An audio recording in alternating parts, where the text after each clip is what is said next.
You are listening to the Apex Hour hosted by Ryan Paul on KSUU Thunder 91.1. This show allows more personal time with our guests, allowing them to give us their stories and opinions. We will also give you new music to listen to, hoping you enjoy some new sounds and genres. Welcome to this episode of the Apex Hour. Welcome back to the Apex Hour on KSUU Thunder 91.1. My name is Reese Whitaker, the radio engineer for the Apex Hour. I am joined, as always, by producer Sophie Chavage, associate producer Evan Miller, and of course, our host, Ryan Paul. And let me give you a little information about our guest, Leon Logothetis. Before Mr. Logothetis became a global adventurer, TV host, motivational speaker, and best-selling author, he was living an uninspired and disconnected life as a broker in London. On the outside, it looked like he had it all, but inside, he was chronically depressed. He decided to do something radical about it, give it all up for the life on the road. He embarked on an adventure around the globe, fueled by receiving and giving of kindness. On his journey, he found the essence of humanity and learned about the bounds that connect people worldwide. Through kindness, he discovered that when we start to compare ourselves by our similarities, instead of our differences, we start to create a brighter future. For over a decade, he has traveled to over 100 countries and to every continent. He's documented his experiences through his best-selling books and TV shows. Leon has devoted his life to inspiring the world with his message of kindness and hope. This is best shown through his hit TV show, The Kindness Diaries, now streaming on Discovery+. He's worked with many well-being brands and companies to ignite a spark of love, adventure, and humanity into their message and expand their global awareness. When he's not making TV shows and writing books, he's traveling around the world, speaking to schools and businesses about the power of kindness, compassion, and empathy. Leon's goal is to always make a positive impact with his work and content. Leon is also the founder of Winston Entertainment, a travel adventure television production company that produces content that highlights the good in humanity. I now turn it over to our host, Ryan Paul, with the first question. So can you just briefly talk about, not about how we got to Cedar City, but just what led you to do what you did? Sure, it's a great question. Well, I used to be a broker in the City of London, and on the outside I had everything you could ever want, but on the inside I had nothing you would ever want. I was very depressed, a lot of anxiety, and I stumbled across the movie The Motorcycle Diaries, which is a romanticized version of Che Guevara traveling around South America relying on kindness. And there was something about that movie that really touched my heart. And to cut a long story short, I ended up quitting my job and I started to travel around the world relying on kindness. And I had a lot of pretty amazing experiences. One of the first journeys I did was hitchhiked from Times Square to the Hollywood sign with $5 a day, relying on kindness. I hitchhiked from the Eiffel Tower to Red Square in Moscow. I went all around England. I took a vintage English taxi and gave free cab rides to people from New York to LA, and I had these beautiful moments. And then I kind of fell back into my old patterns. Spent about 7 or 8 years in LA, in Hollywood, and Hollywood isn't renowned for its kindness. And I had an epiphany as I was walking down Hollywood Boulevard. I met this homeless chap, and he had a sign that said, "Kindness is the best medicine." And it kind of reinvigorated me a little bit. And I had a desire to buy a vintage yellow motorcycle, call it Kindness One, sort of like Air Force One, but a little bit yellower. And I circumnavigated the world relying on kindness. And that's kind of how I got here. And so the journey in the motorcycle is the premise of Kindness Diaries Season 1. Yes. Is that correct? Yes. And then there's a second season of the show where you replace the vehicle type but not the color. Yes, I basically purchased a 50-year-old VW Beetle. And at this time I drove it from Alaska all the way down to Argentina. With the same kind of idea. Exactly the same premise. So the first question I have, one of the questions I have is, why did you decide on that specific type of motorcycle? Well, when I was a kid, I watched the movie Chitty Chitty Bang Bang. Do you remember that movie? I do. Okay. I do. So Chitty Chitty Bang Bang, for those of you who don't know it, is a movie about a car that flies, right? Mm-hmm. And it was such a beautiful movie, and I always remembered it with such fondness. And I remember the car, Chitty Chitty Bang Bang, we love you. And I decided that I was going to create a show that had a similar character to it. Of course, it wasn't going to fly, but it was going to be a character in the show. And that's really where the idea for creating the bike and then the VW Beetle. The bike was called Kindness 1 and the Beetle was called Kindness 2. And both of those vehicles still exist in your possession? They absolutely do. Kindness 1 is in the garage because it keeps on breaking down, and Kindness 2 is actually right outside my house. Do you drive them still? I don't drive Kindness 1 because she never works. Kindness 2, I do drive from time to time. So this is like you're waiting for the Smithsonian to call?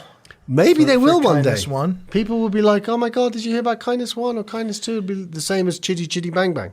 So I think it's interesting when you talk about it, as I've been reading your work and you explain the idea of what you're doing and how monetarily it's going to work. So in the first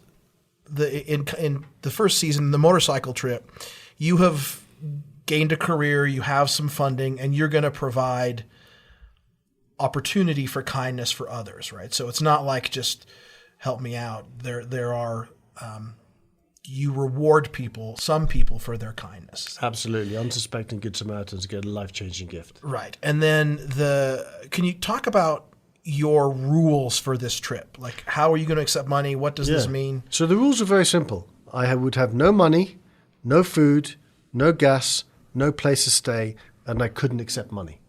And I had to circumnavigate the world.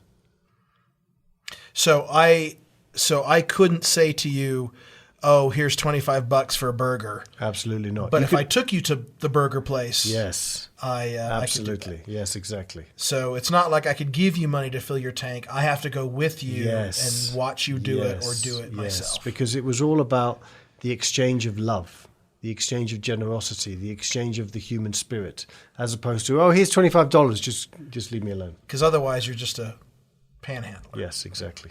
So in this experience, obviously, what is the percentage of rejection to acceptance? Look, if I asked 10 people for help, 9 said no. That doesn't mean that there were 9 unkind people. You know, maybe 4 of them were busy, maybe 2 of them were scared, maybe 1 of them was having a bad day, and maybe the remaining 2 were mean. Who knows? But most people said no. I understand. And once they said no, that was it. Like, you didn't oh, come on. No, of course. If you say no, it's no. Right. So in this experiment, is it fair to say? Yeah, social experiment. In this social experiment, did you find people, were there more people who were wanting to be kind, but just for whatever reason, like, hey, I'm a single woman or whatever else, that you could understand why they would say no? Of course. I mean, like I said, there were some people that were having bad days. There were some people that didn't feel comfortable. There were some people that felt fear. I understand. I mean, it doesn't make the rejection any easier, right? But I still understood, of course. But there were times that you got to be fairly desperate. Many times. What's the longest you ever went without eating? Probably 24 hours. Okay. So in this experiment, which you replicate in season 2, yes, right, just north to south as opposed to east and west, yes, you end up in, and I think this is an important story, you end up in southern Utah. Right? Yes, I did. In Cedar City. And could you kind of explain that story about how what led you to this community during that time? This was in 2018. Sure, absolutely. So I was coming down from Alaska, going towards Mexico, and I kind of went through Utah. And I ended up in Cedar City, and I was on the main street, and no one would help for whatever reason, doesn't matter. And I had this urge to turn right into the residential area, which on the face of it wasn't clever, because I'm not about to, just knock on some random person's door and say, oh, hey, can you help me? But I had the urge, this feeling to turn right. So I turned right, kept walking. Then I walked past this house, and I felt into the house, and I was like, there's magic in that house. I didn't have any logical reason to know why there would be magic in the house, but I felt there was magic in the house. And bear in mind, again, I don't walk up to random people's houses and knock on their door. And I said to the crew, I said, I'm going to knock on this person's door. And they looked at me like, are you insane? I said, no, I'm not insane. I found a neighbor, and I went to the neighbor and I said, do you know the person who lives in that house? And they said to me, yes, I do. And I said, well, look, can you come with me and knock on the door with me so they don't think I'm a total nut job? And she said, yes. So we go to the guy's house. Well, I knew he was a guy after I'd knocked on his door. I went to the house, knocked on the door, and he comes out and he looks at me kind of weirdly. And I say to him, you know, I'm doing this show, traveling around the world, relying on kindness. And I was walking past your house and I felt that there was so much love in here. And I wanted to knock on your door. I know it's a bit weird, but I was wondering whether I could stay the night. And he looks at me and he's like, okay. And he said yes. And I ended up staying the night in his house with his kids. And the next day I left for Vegas. Or actually the next day I left for Mexico via Vegas. And the amazing thing about that story is that I'm still friends with him. I'm still friends with his kids. I'm still friends with his wife. And whilst I'm here in Cedar City for the past few days, I've been living in his house, right? So it's a beautiful story, and it's a very, very beautiful story. It's one of the best bits of the series, to be honest. And for those who want to see this play out in real time, it's in season 2, episode 4. Season 2, episode 4. Right. Which also, you stop in Beaver as well for a very interesting shave. Yeah, I got a shave in Beaver. Yeah. I remember that. Yeah, well, he was an interesting fellow. So there are stories like this that are throughout these experiences, right, of people who you just show up. And you've talked about how important travel is to humanity, right, to becoming a better human. But you've also said that one of the things that's guided you is this inner sense or energy that's been with you since you were a kid, would you say? Or when do you think you developed this recognition of how to do what you do? Do you know, I'm not sure whether it was with me as a kid. It probably was, but I don't remember. It started to come back, let's say, after I started traveling the world, because I found myself in situations where I needed to have a sixth sense as to whether I was going to stay safe or not. And I needed to understand people. And that's really why the show is possible, because I have a sixth sense about understanding people, about understanding energy, of knowing when to go somewhere, when not to go somewhere, when to back off, when to kind of, ask a little bit more. And I think it was really travel that maybe reignited it.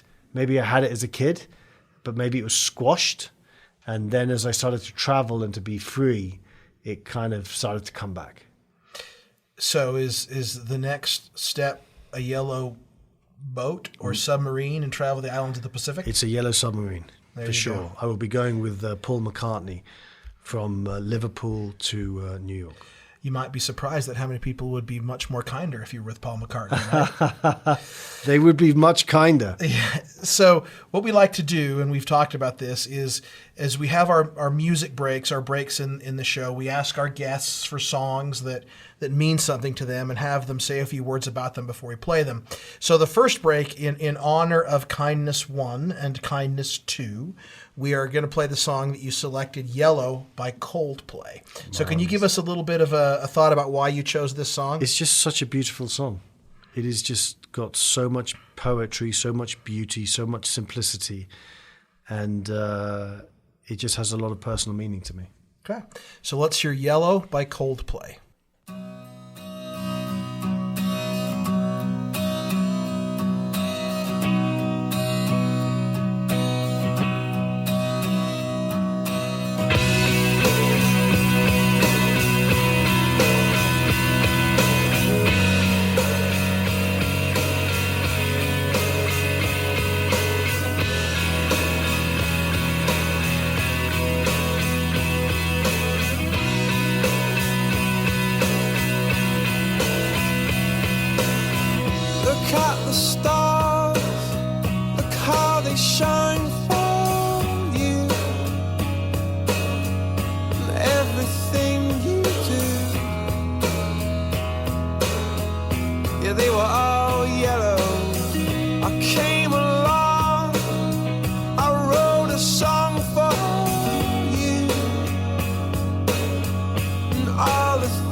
took my turn.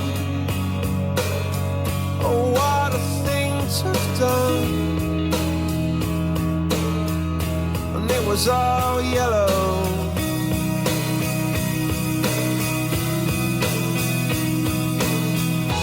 Your skin, oh yeah, your skin and bones turn into something beautiful. And you know I love you so. You know I love you so.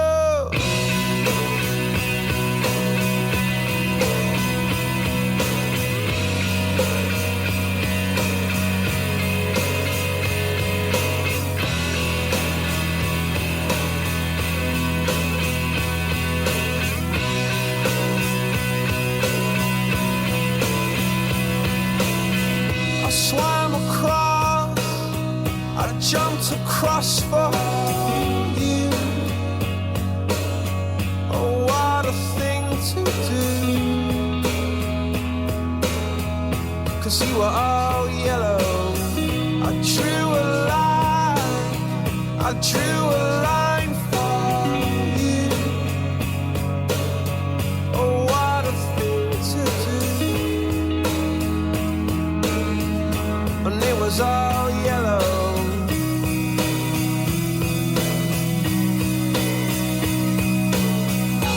Your skin, oh yeah, your skin and bones turn into something beautiful. And you know, for you I bleed myself dry. For you I bleed myself dry.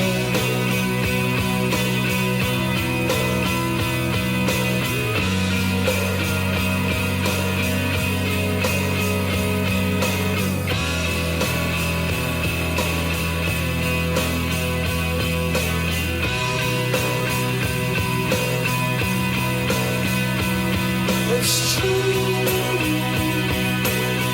Look how they shine for you. Look how they shine for you. Look how they shine for you. Look how they shine for you. Look how they shine for you. Look how they shine. Look at the stars. Look how they shine for you. And all the things that you do. That was Yellow by Coldplay. You were listening to the Apex Radio Hour here on KSU Thunder 91.1. I'll turn it back to you, Ryan. Thank you, Sophie. We're excited to be here again with Leon Logothetis, the kindness guy, the courageous guy, the brave guy, I guess, as we could all say. So one of the things that I've thought about as I've been reading your book and watching your show is how do we, I mean, I'd be very interested in the behind the scenes stuff. Like, obviously all of this is being filmed, right? So it's not rehearsed. I mean, what are, one, your instructions to the crew? Two, do you communicate them with often during filming? What are their role? What's happening there? How big is the crew? So the crew have money. They stay in hotels. The crew are not allowed to help me, ever. They do not stay where I stay. So they go back to hotels. They've never stayed where I've stayed. And, you know, I'll go up to people first without a camera because you can't put a camera in someone's face immediately. You've got to explain what's going on. And then if they're willing to be filmed, I will bring the crew. And sometimes they're not willing to be filmed. And, you know, I need a place to stay. So we just do it anyway. But they're not filmed. Mm-hmm. So even the people that say no, you have said, can we film you? Sometimes we do. When they say no, we ask them, can we film you? Because it would not be a great show if everyone helped me all the time. Sometimes, most of the times, people don't help me. So, we ask them, are you willing to say no on camera? And they're like, yes, or they're like, no. So how many people were in the crew? Season 1 was between 4 and 6. Season 2 was 6. And they had their own book-worthy experiences, probably. Well, they absolutely did. I had the experiences of meeting the people and connecting with the people, but they had their own experiences. You can't circumnavigate the world and not have an experience. So when you're in season 1, you get passage on a cargo ship to Spain, I think it is. New York to Barcelona. The crew, they're not on that ship too? The cameraman came on the ship. One cameraman. The rest flew. Okay. It's pretty fascinating to think about how all that interacts. So when you're sleeping at night in the sidecar or on the beach, they're kicking back Mai Tais at the place. Absolutely, but they don't get to have the experience of the people. I do. I get to connect. And then how did you facilitate the gifts? So, for example, in one chapter of the book, you're in a woman's home who has HIV, right? And she has it in Cambodia, and she's kind of been, I don't know if shunned is the right word, but the village still is there for her, but they don't interact with her. Yes. And she has a young son. Yes. And so no one in the village lets you stay with them except somebody says, oh, well, this person will let you stay. Yes. And then I think after you hear her story, which is very, very moving, you make the offer that, because their house is like got holes in it, right? Like a Absolutely. shack. And you offer to build her a new home. How does that facilitate it on the back end? Okay, well, that's interesting. So, for example, we met her. I heard her story. The crew and I decided to build her a house. Now, you would think, oh, that's going to cost hundreds of thousands of dollars, but it didn't. In Cambodia, I think it cost like $5-6 grand to build her a house, right? I will tell her on camera that we're going to build her a house, and then afterwards she will be put in touch with the producer, and the producer will make sure that her house is built. That's how all the gifts were given. Just the back end producer, because you're moving on to the next. Exactly. And how were there other gifts given that weren't in the book or the TV show, like other people that you meet, or were those? So a few times, yes. How did you decide? What is in your mind? Is it in collaboration with the crew, or is it you just saying, this is what I want to do? It's in collaboration with the person we're giving the gift to. Like, they will give us clues as to what they need without knowing that they're giving us clues. It's in collaboration with me, and it's in collaboration with the crew. Okay. I think that's just a fascinating idea. I mean, how that all works out. One of the things that you write about, and I actually have a part of the book that I've, as you can see, I've folded multiple pages down, because it reminded me of something. This is right after, I think you're in Ho Chi Minh City, and you're outside the Opera House, right? And the guy says, come in, and they ask you to be on the stage. Is that right? Yes, sir. Yes, that's right. To play the drums? Yes. Is that it? So, and then you say, as I came out to give my bow, people stared enthusiastically, clapping for me, and it hit me. More than anything else, the most important thing we need is to be seen by others. It wasn't just the fuel for greatness. It was part of the foundation of survival. I thought back to Sang, and this is the person in the house, alone in her rickety house with no one watching out for her. Perhaps loneliness is the most fatal disease. We all need to feel acknowledged by those around us. We need to be seen, and we also need to be able to see others. Yes. Can you kind of expound on that a little bit? Well, look, I think many of us grew up feeling unseen. And I think many of us, as grown-ups, feel unseen. And the simple way to make someone feel like they have value and that they matter is to see them.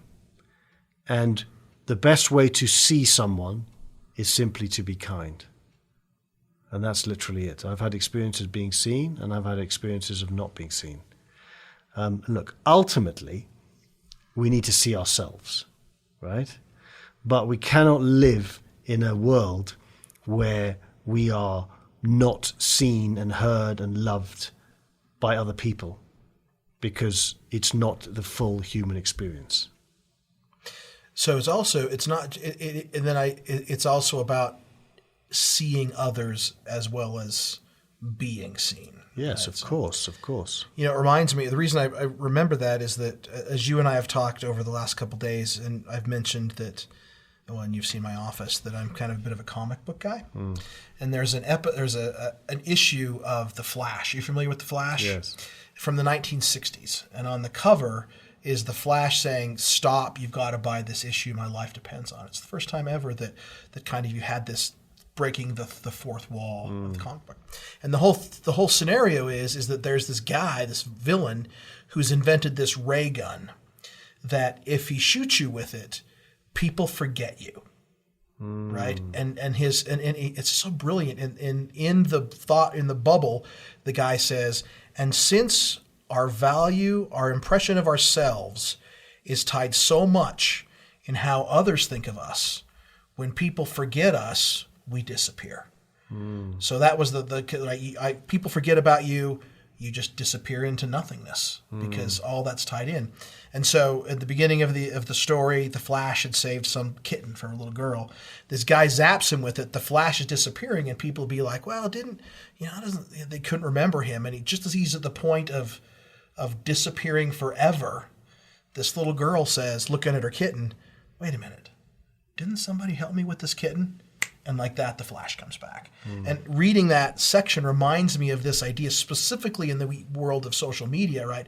How we so focused on likes and how our presence externally matters. We care about how many people are watching or listening to us, that we let them, our identity becomes tied in with that. And if we're forgotten by those, then we forget who we are and we forget ourselves.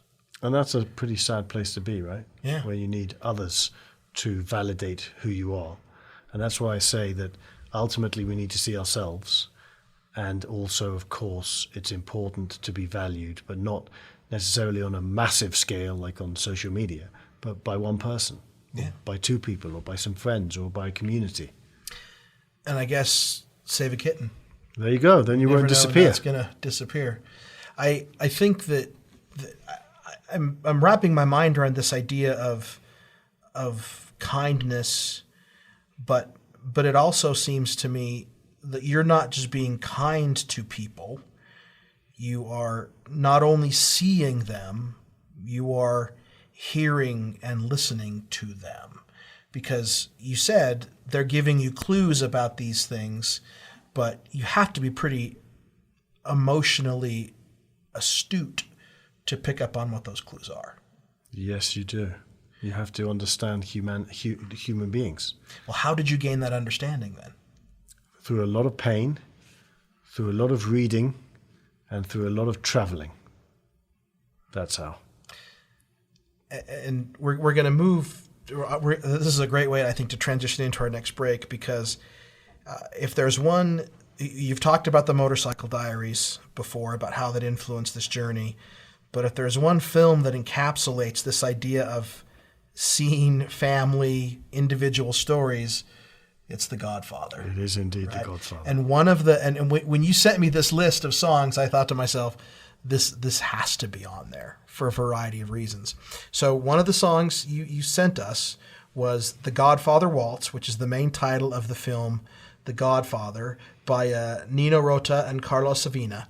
Can you tell me why you chose this piece of music? So I grew up in a Greek family, a Mediterranean family. And on some levels, apart from the killing, there were similarities with The Godfather. And it's one of my favorite movies. So that's why I love it. Great. So let's hear the main theme from The Godfather by Nino Rota and Carlos Avina.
That was The Godfather Waltz by Nino Rota and Carlos Avina.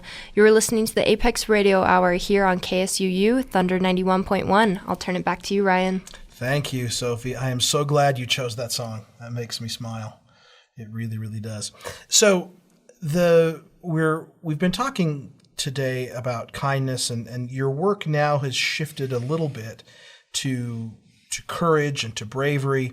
And one of the things that you have produced in your career is this, I don't know what do you call this? A life-changing little journal, Go Be Kind. And you've got another one coming out soon called Go Be Brave, right? Yes, indeed. So this work is called Go Be Kind, a life-changing little journal, 28 and a half adventures guaranteed to make you happier. And a few months ago when I knew you were coming, I picked this up and have begun working my way through it. Granted, I read the whole thing. I didn't do all the adventures in order, but I did them. And I got to tell you, where did you come up with this idea? So people would always say to me, "Oh, Leon, it's all right for you to quit your job and buy a yellow motorbike and go around the world and buy a yellow Beetle and drive from Alaska to Argentina. But I can't do a kindness adventure." And I was like, I got so fed up of hearing that I said, really? So I created a book where you can go on your own kindness adventure. And that's basically what it is. You have these adventures that if you really want to do them, you can do them and you can go on your own Kindness Diaries adventure.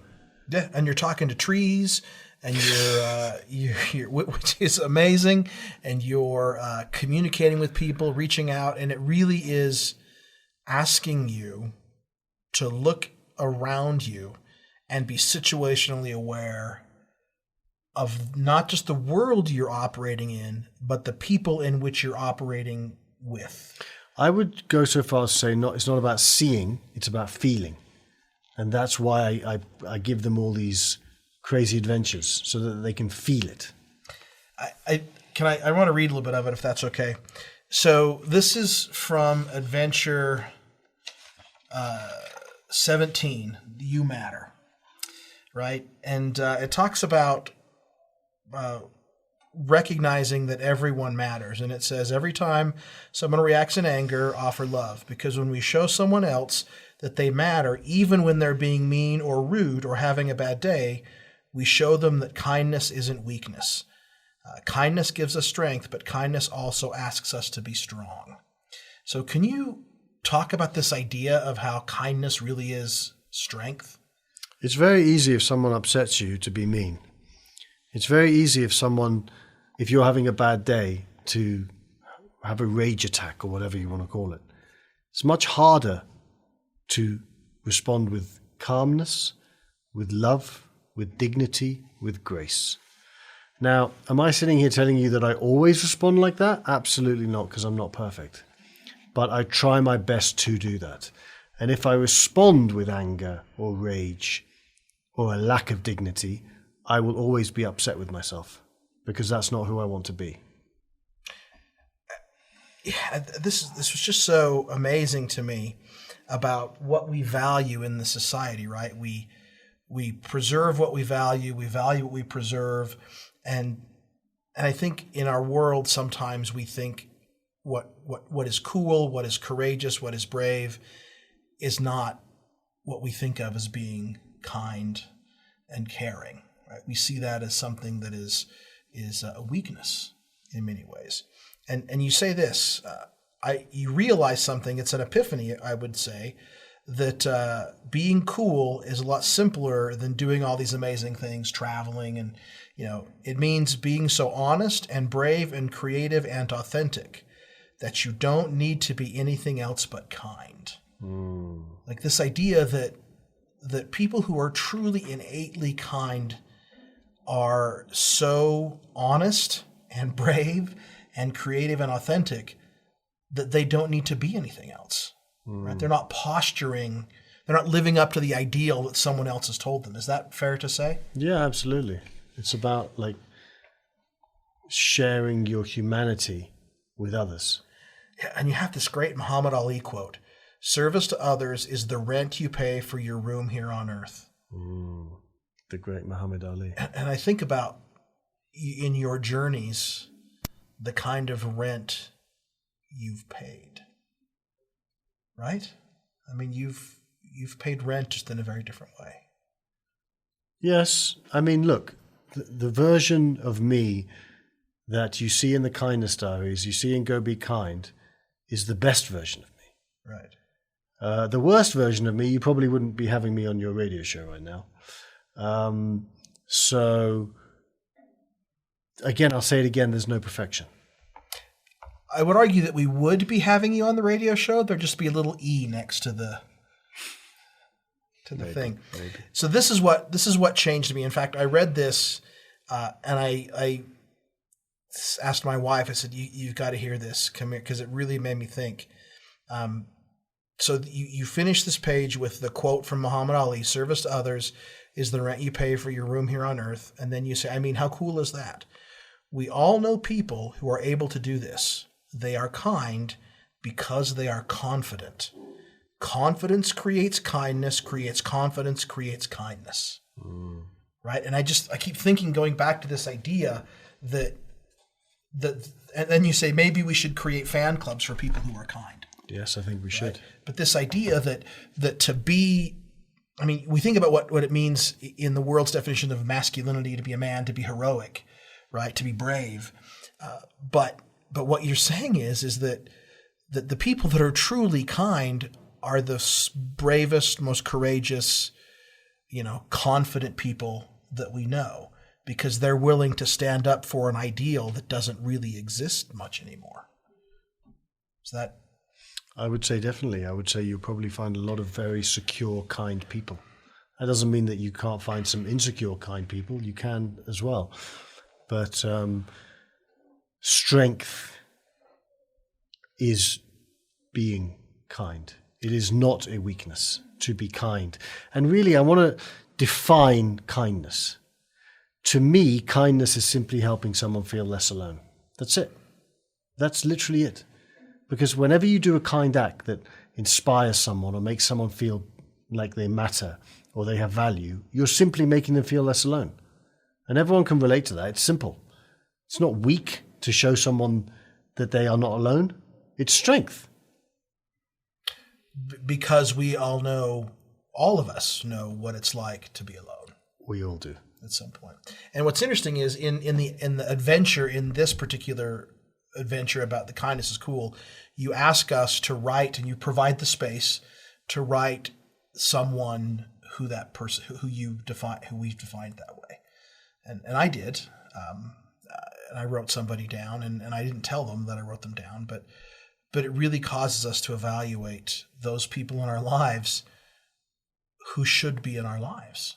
And it makes us also evaluate maybe those people in our lives who we should reevaluate how often they come into them. And it's been my experience as I've thought about it more and more that oftentimes many of the people we invite into our lives are the people we feel we should invite because of their political stature or because of what they can do for us or because what we want them to like us, as opposed to maybe thinking about this in a different way. Does that make sense? It makes total sense. So it's caused me some very interesting introspection as I thought about this. So what can you tell us then about the next? I mean, is Go Be Brave or Being Brave, is that an evolution of this? Like, is it like a pyramid, a foundation of kindness, and then we move forward? It is absolutely, because to me, my definition of bravery is speaking your truth.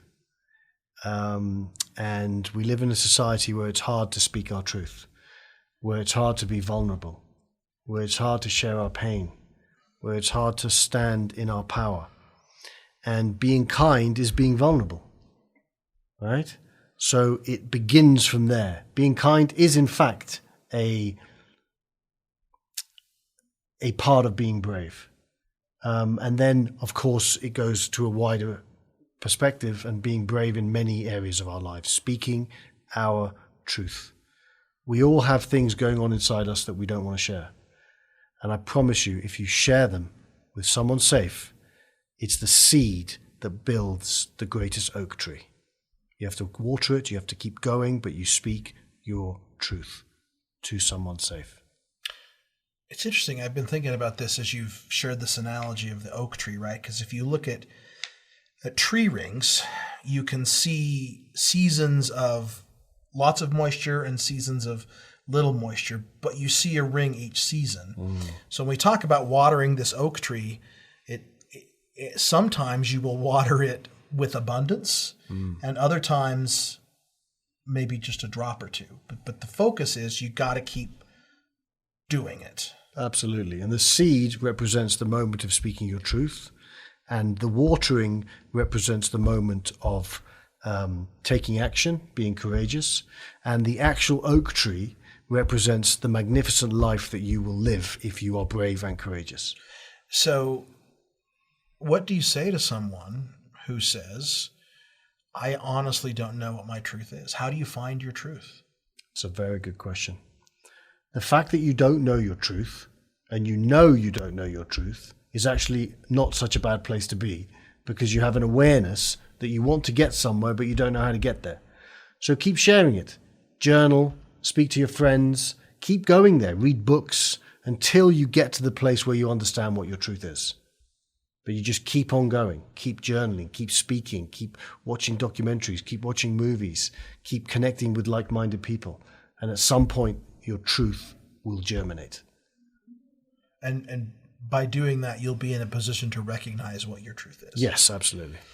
So in Go Be Kind, there's a postcard at the end that has you fill out what your kindness, what your next kindness adventure is, and then you don't put your name on it, right? And you mail it to you, I'm assuming it's to you or to some address that you have access to. And I think you say for every postcard you would donate a book to somewhere, right? How many did you get back from this? We have given over the past few years 10,000 books. And so is there the same thing in Go Be Brave? Is there going to be a similar postcard? There is no postcard in Go Be Brave. You're just going to have to be brave. There's no accountability. Well, that's not true. You have a bravery buddy. Find yourself a bravery buddy and be accountable to them. I think that asking people to be kind and asking people to be brave is important. I think the harder ask is asking people to be vulnerable in many ways, because Well, yeah, but you can't be kind and not be vulnerable. And based on my definition of bravery, which is to speak your truth, you can't be brave unless you're vulnerable, right? So that's the issue. It's difficult to be vulnerable. But if you want to live the greatest life you can live, one has to be vulnerable. Yeah? Mm-hmm. It's like I said, it's like the seed. I keep going back to the seed. It needs to be watered. It's very delicate. It's very delicate. And the more you water it, the more time you spend with it, the more commitment you make for your life to be as magnificent as possible, the more opportunity the seed has to grow into the oak tree. But there are moments where the seed could die. The tree could die if you don't look out for it, if you don't spend time with it, if you don't commit to it. So I hear that you're English. Really? I didn't know that. And I hear that English people are pretty clever. Some of them are. So as we move into one of our final breaks, I'm interested in something you've talked about courage, bravery, the difference, and what bravery and courage combined can lead to. Sure. So I wasn't very good at math when I was a kid, but I've come up with an equation. It's called the bravery equation, and it's pretty simple. Bravery plus courage equals a magnificent life. So think about something that you've always wanted. And if bravery is speaking your truth, share it with someone. Courage is taking action. After you've shared it with someone, take concrete action to make your dream come true. Going back to the seed analogy, the seed is the moment of speaking your truth. You then get to the oak tree, which you can only get to by watering the seed. Right? Mm-hmm. So, that's it. So bravery plus courage. So equals a speaking your life. truth, acting on that truth equals a magnificent Absolutely. life. If you keep on going. Like you can speak your truth once and do one action and nothing's going to happen. You have to speak your truth over and over again, and you have to take action courageously over and over again. And then you will have a magnificent life. That's pretty much the way I see it. And I think what's brilliant about this is you never define what that magnificent life is. The magnificent life is whatever your magnificent life is. For you, it may be, I don't know, you may be a comic book historian. I don't know. I think you are a historian and you love comic books. For me, it may be being something else. Every person has a different way of becoming magnificent, but it's based on truth. It's based on vulnerability. It's based on action.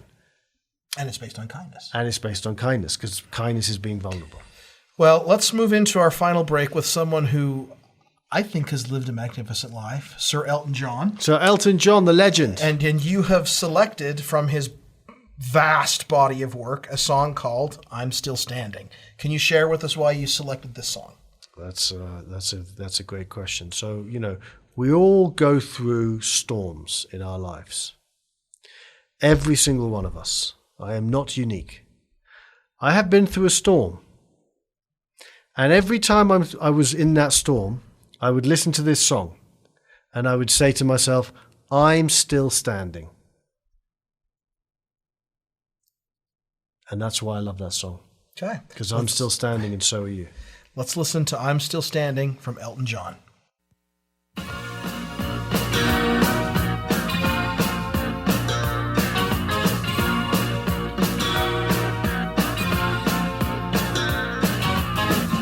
can never know what it's like. Your blood like winter freezes just like ice. And there's a cold and lonely light that shines from you. You wind up like the wreck you hide behind that mask you use. And did you think this fool could never win? Well, look at me, I'm coming back again. I got a taste of love in a simple way. And if you need to know while I'm still standing, you just fade away. Don't you know I'm still standing better than I ever did? Looking like a true survivor, feeling like a little kid. And I'm still standing after all this time, picking up the pieces of my life without you on my mind. I'm still standing. Yeah, yeah, yeah. I'm still standing. Yeah, yeah, yeah. Once I never could have hoped to win. You're starting down the road and leaving me again. The threats you made were meant to cut me down. And if my love was just a circus, you'd be a clown by now. No, I'm still standing better than I ever did. Looking like a true survivor, feeling like a little kid. I'm still standing after all this time, picking up the pieces of my life without you on my mind. I'm still standing. Yeah, yeah, yeah. I'm still standing. Yeah, yeah, yeah.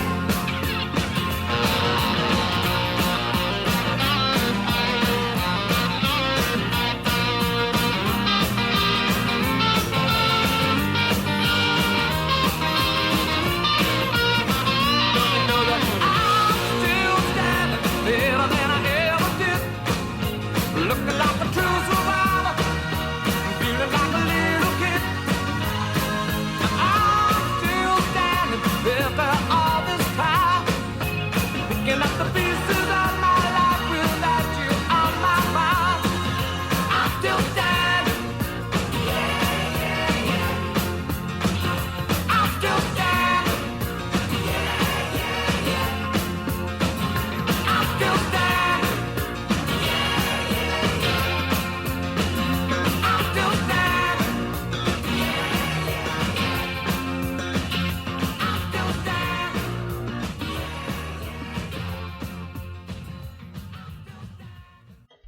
That was I'm Still Standing by Elton John.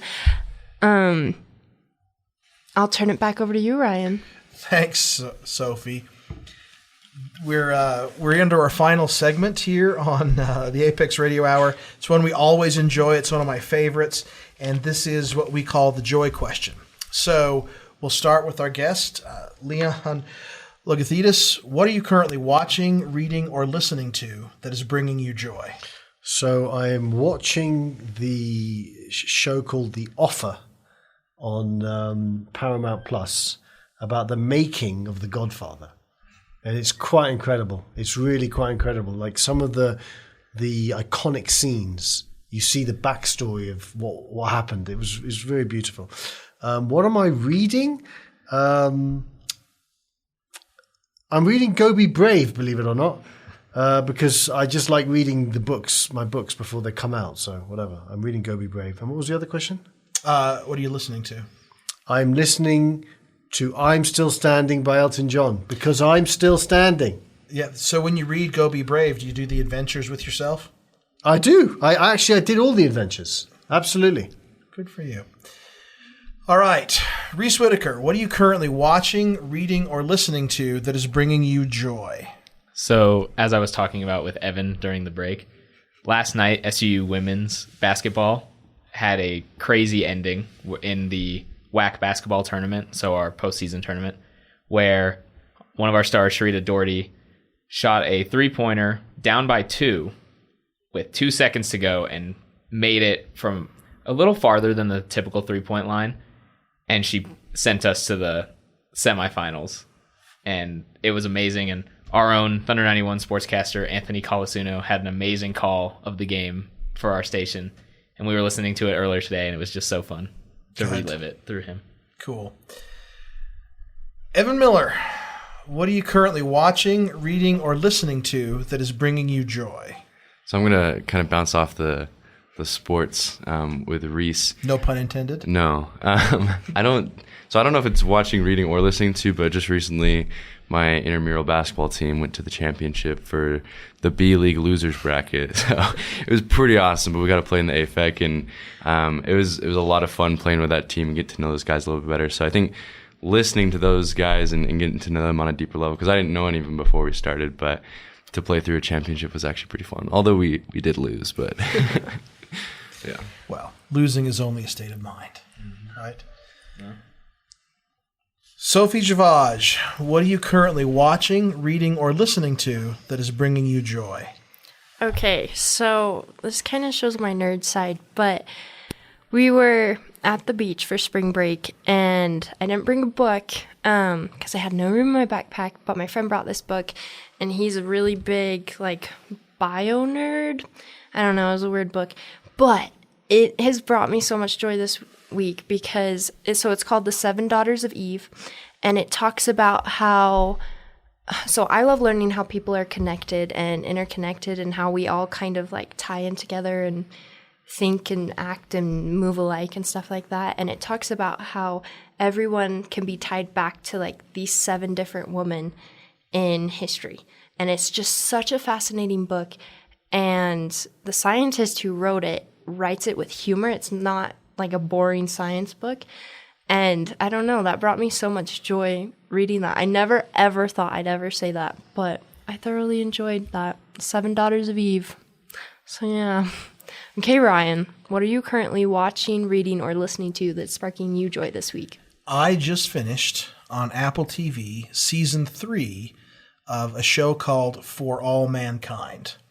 And I had seen season 1 long ago, and then I just kind of caught up to it. Over spring break, I kind of binged watched season 2 and season 3. And the whole premise of For All Mankind, it's a kind of a retcon of history. So it's written by the guy that did the Battlestar Galactica reboot, Ronald Moore. And the whole idea in the very beginning of season 1, episode 1, it's the moon landing, July of 1969, right? And they show the scene that you all see of the astronaut getting off the lander and the camera coming up by holding the flag, except it's a Russian flag. So the whole premise of this show is the Russians have beat us to the moon and everything that happens after that. Female astronauts sooner. And so season 1, there's a 10-year jump between season 1, 2, and 3. So season 3 was we were going to Mars, and it was a race between the Soviets, the Americans, and private industry. And it was such an amazingly written show for a history guy like me. So with that, we'd like to thank you for listening to the Apex Radio Hour. We'd like to thank our guest for being here, and we're going to go out with one of the last songs you gave us. It is a song called Big Ideas by the Boxer Rebellion. Can you give us a quick word about that? It's a very inspiring song. I've driven across America many, many times, and often I listen to this song, and it inspires me to come up with good ideas. Okay. Thanks, everyone, for listening. This is the Big Ideas from the Boxer Rebellion.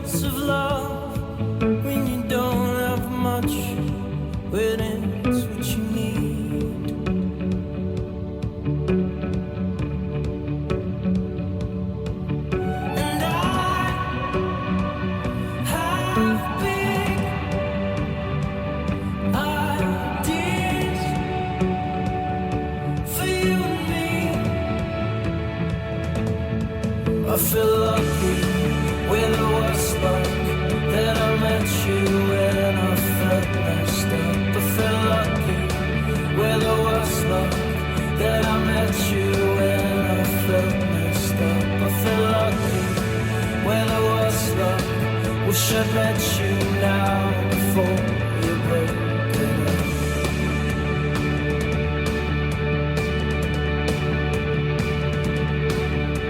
Big ideas, you're the shadow stealing light against the wall. You're the dream I had just before I woke up. Am I running through that mind of yours at all?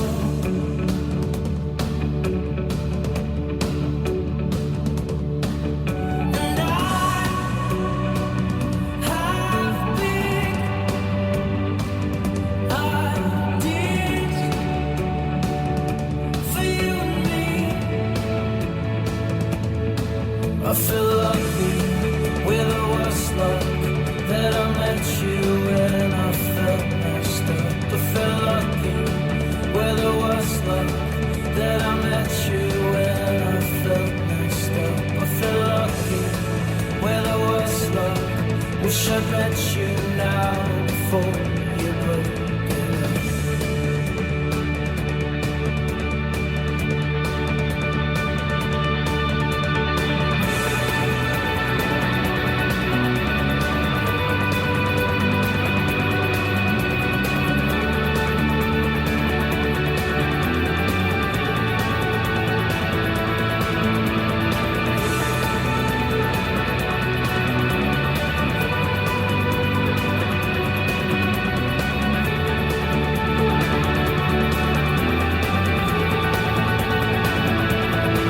I feel lucky with the worst luck that I met you when I felt messed up. I feel lucky with the worst luck that I met you when I felt messed up. I feel lucky with the worst luck. Wish I met you now before you broke it. With the worst luck. Wish I met you now before you broke it. Wish I met you now before you broke